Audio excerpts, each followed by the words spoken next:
Welcome back, folks. Today we're going to create some 3D text.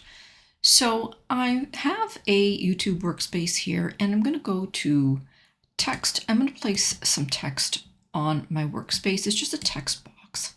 And I'm going to change the font to a font called Stars. It's actually called Stars and Love. So I'm going to click on that and that will change the font style. I'm going to double click in my text box and I'm going to change the text to stars. Now, if you find anything useful in this video, don't forget to press that like button, subscribe, and turn your notification bells on. If there's anything else that you want to see, leave it in the comments and I'll place it on my list of videos to create just for you. Now I'm going to change the color of this font. So I'm going to come up here to the text color and I'm going to select this color right here. Now I'm going to make a copy of this and I'm just going to place it right on top, directly on top. So I've got two layers there.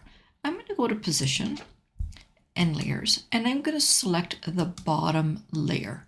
And now I'm going to go to effects and I'm going to use this outline effect. And for the color, I'm going to use exactly the same color as my text.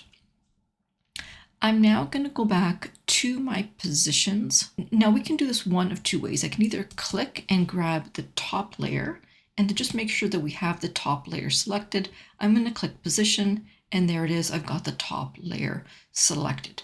Now I'm going to go back into effects, but this time I'm going to use a shadow effect. And for the shadow color, I'm going to choose black.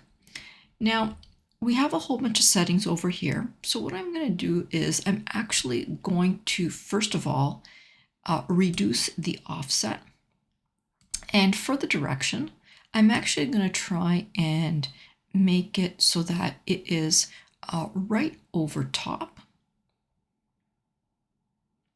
And I'm going to apply a little bit of blurring like that. Now we can increase the transparency to make it a little bit darker.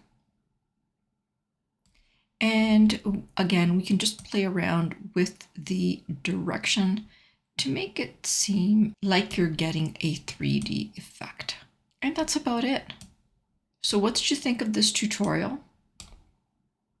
If you liked it, let me know in the comments. If you didn't like it and you think it sucked, well, let me know in the comments too. Okay?